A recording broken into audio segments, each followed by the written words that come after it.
All right, in doing question number 26, or excuse me, 27 and 28, there's some work that has to be done kind of on scratch paper or something like that, and so you may not necessarily see this, but I'll talk you through the process. The first thing you have to do is you have to solve x minus y is less than or equal to 10. You have to solve that for y, and then you'll graph it, and so x minus y less than or equal to 10, you move your x to the other side, and y is greater than or equal to positive x minus 10. So this first equation right here is going to become y is greater than or equal to x minus 10. That's consistent with what we've talked about. Here's an equation in standard form, so the slope's going to end up being positive 1. The coefficient of the variable that you're solving for is negative, so the symbol is going to get reversed around. This equation right here just becomes y is greater than or equal to, what would that be, negative x plus 2. And then your equation that has got y is less than or equal to 5. So 1, 2, 3, 4, 5. Here's y is less than or equal to 5. That's a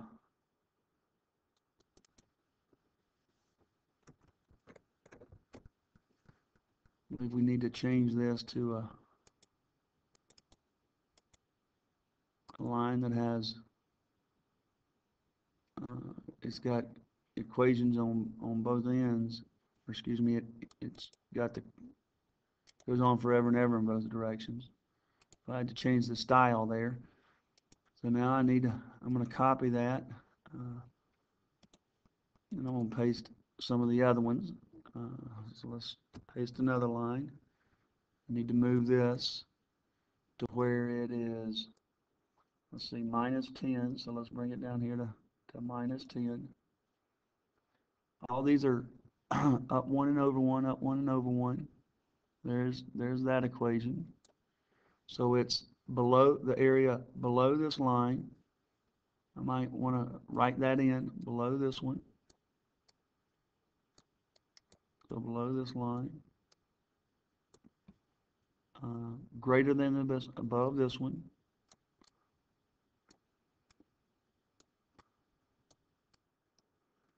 Then the area less than or equal to negative x plus 2. I need another linear equation here that I can move around. X plus 2. There's plus 2.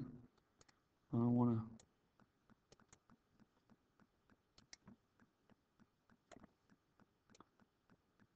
to go up 1 and left 1, up 1 and left 1. So the area that's above this one as well. So above this line would be this area right in here.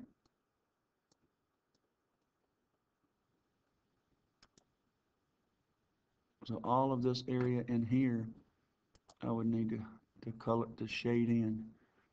Generally in a question on a multiple choice test, they give you a point that you could try.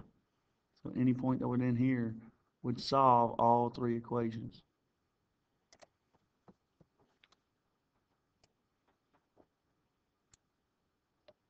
Kind of similar to that is this problem right here. Y is equal to x plus 2. So you start out, you go 0, 0, up 1 and over 1, over 2 and up 4, 1, 2, 3, 4, because it's been over 3 and up 9, 5, 6, 7, 8, 9. There's, all I'm doing is I'm graphing f of x equals x squared. So that's, I'm sorry, that should be over just a little bit.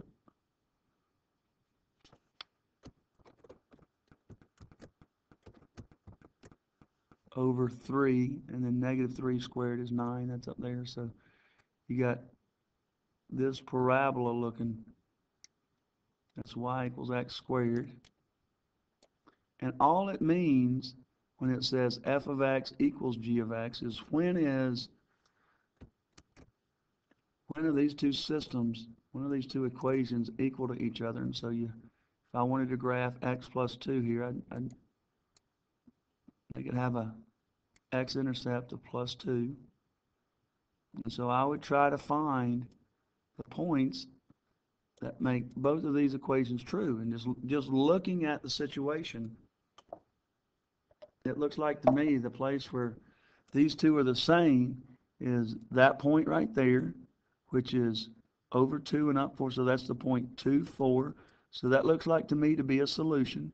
So you take 2, 4, and you plug it into both equations and see if 2, 4 solves both of them. And indeed, it does, because 2 plus 2 is 4. When you plug it into g of x, when you plug it into f of x, 2 squared is 4, so it works that one. And it looks like to me here's another point. So this problem has two solutions. When you go -1, that gives you +1. So you go -1 and you get +1, and you notice that that's true in g of x or in f of x. This being f of x and the linear equation being g of x. And so the question just asks, where are those two equal at? So where are they equal means where are they the same? And so they're the same at this point and this point. And then both of these points right here should solve both equations. So you just plug the x in for x, and the y is what you get. Plug x in, -1 plus 2 is 1, -1 squared is +1, so it solves both equations.